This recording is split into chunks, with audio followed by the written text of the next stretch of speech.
Okay, in this video, we're doing questions 23 to 28. Let's look at what we have.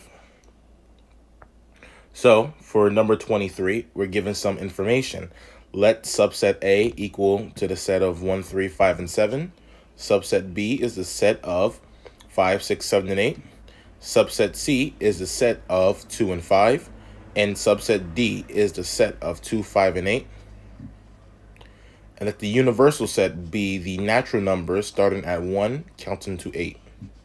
Determine whether the given statement is true or false. Is asking us, is B not a subset of D? Rather, B is not a proper subset of D. So we're going to answer this question up here. And before I do that, I want to first go back to the definition we stated before for a proper subset. A proper subset is stated such that A is a proper subset to a set B if all the elements in the set A are also in set B. And it looks like let me fix that. That and looks terrible. And A cannot be equal to B. In this case, we have not a proper subset. So for this argument's sake, we're going to do this by contradiction. By contradiction, let's see if B is a subset of D. And whatever the answer we get for this question, we know the answer to the original question will be the opposite. So, set B is the set of 5 and 8. Set D is the set of 2, 5, and 8.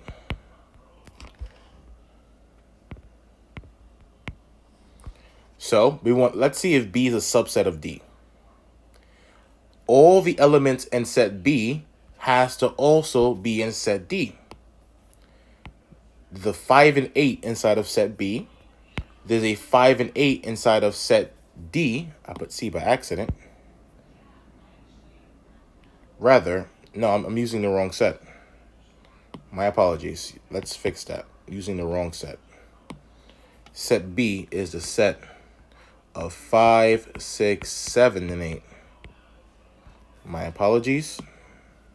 I'll leave that in to show you that you guys should always double check your work and that mistakes always happen. So, because I'm only human. In this case, this is false because all the elements inside of set B are not inside of set D. Set B has a 6 and a 7. There are no 6 and 7s inside of set D.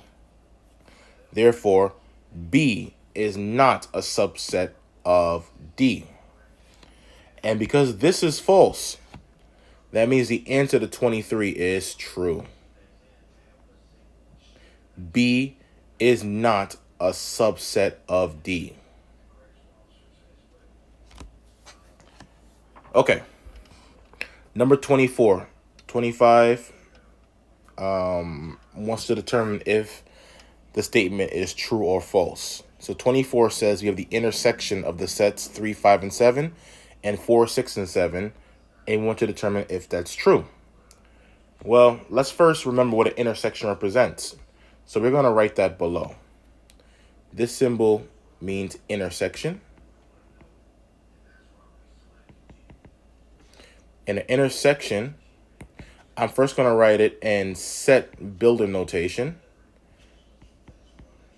X, such that X is an element in set A and X is an element in set B. So when you're intersecting, you're basically asking yourselves what elements are in both sets, or what do the sets have in common with each other. And while I'm down here, let's also define what a union is as well. This is this union. And I'm also going to give you the definition and set builder notation. X such that X is an element of A or X is an element of B. So it can be in set A or in set B, or it can be in both sets A and B. So basically, when you're trying to find the union of two sets, you are combining the sets to form one overall set. Combining sets to form one overall set. And we'll define what a complement is. The complement of a set A, and we're going to use this so without loss of generality, so that means you can generalize this definition to anything. And we're going to write it in set builder notation. We're saying that A prime, A complement, this is the set of X such that X, the element, any element, is located in the universal set, and that element is not located inside of set A. So it's every element in the universal set that is not inside of set A. Elements in the universal set that are not in set A. Okay, so let's use those definitions to help us answer the following questions. Okay, so number 24 is clearly true. Intersection is what elements are in both sets. And if you notice, 7 are in both sets. We have the intersection of the sets. Hence, the answer is the set of 7. 25 wants us to determine if it's also true or false. And it's asking us, is the union between the set 7, 11, and 9, well, 7, 9, and 11, I should say, and the set of 8, 10, 11 equal to 7, 9, 11, 8, and 10? Well, this is union. You're uniting the sets together to form one overall set. And this is also true.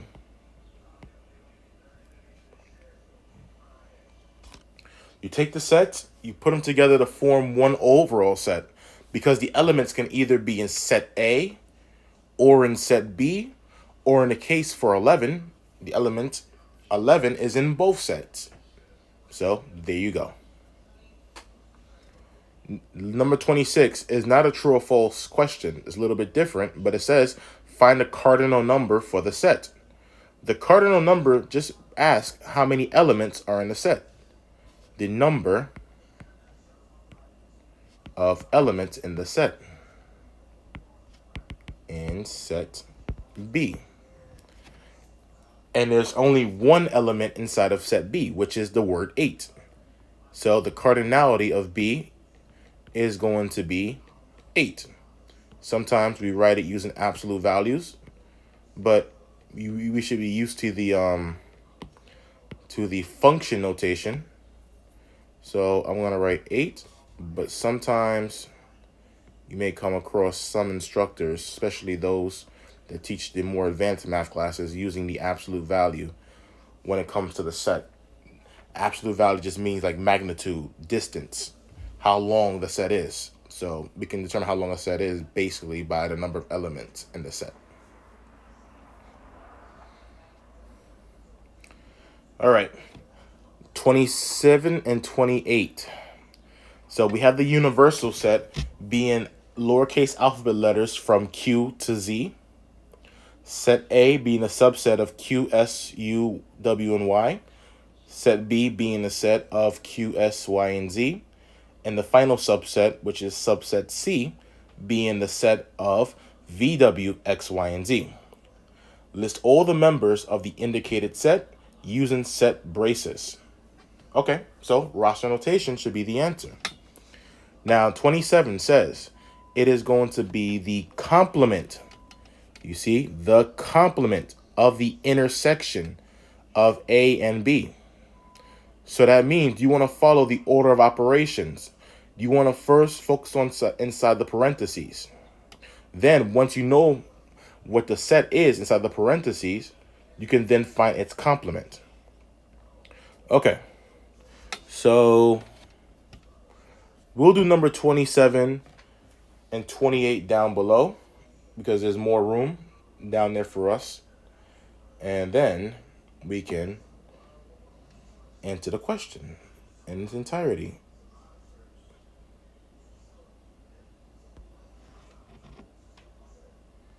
Oh, that's too far down. Let's zoom out a little bit. So for 27, step 1 is to find the inside of the parentheses, A intersecting B. So basically, we want to ask ourselves, what does A and B have in common with each other? Well, A and B have Q, S, and Y in common. So the intersection of that set is the element of Q, S, and Y. Step 2. Because we found the inside of the parentheses, we can now find the complement of that set. Basically, it's going to be every element that is in the universal set that is not inside of the intersection of A and B. So every element in the universal set that is not Q, S, or Y. So that's going to be R, T, U, V, W, X, and Z.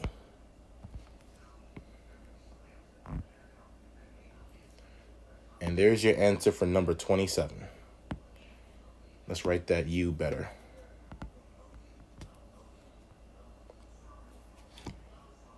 Okay. Now, number 28, I believe it is asking us to find the intersection between the complement of A union B and set C.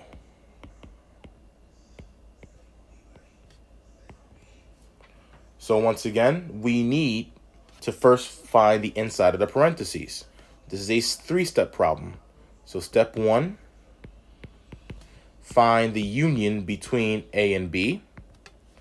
Step 2,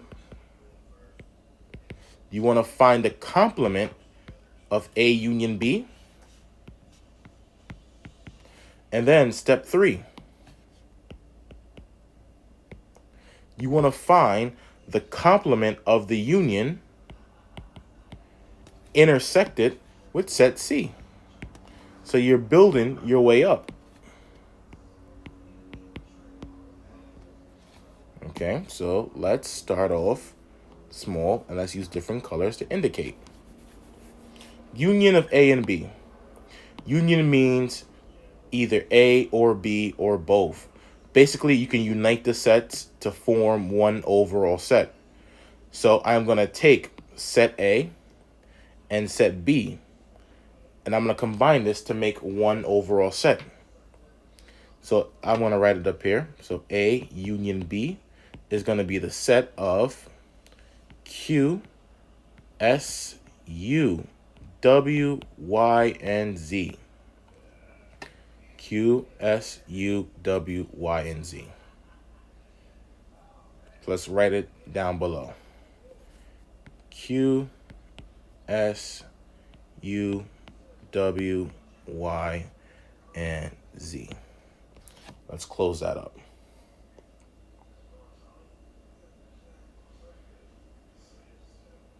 Now we want to find the complement of the union. So that's every element in the universal set that is not in Q, well, that is not Q, S, U, W, Y, and Z. So that's going to be R, T, X, V. Let me double check. So it's going to be R, T, V, and X. So R, T, X, and V. All right, that's good. Now, I'm going to write set C down here because I want to keep scrolling back up. So set C were the elements of V, W, X, Y, and Z. And we want to find the intersection between these two sets. So we want to find the common element between the complement of the union and set C. Both sets have the elements of X and V.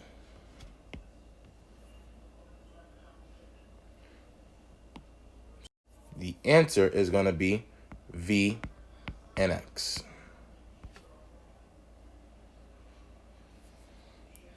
All right, that is it for this video. Hopefully you guys enjoyed it. It made sense how to work the union, the intersection, and the complement. And in the next video, we're going to answer some Venn diagram questions involving the three. I'll see you soon. Take care.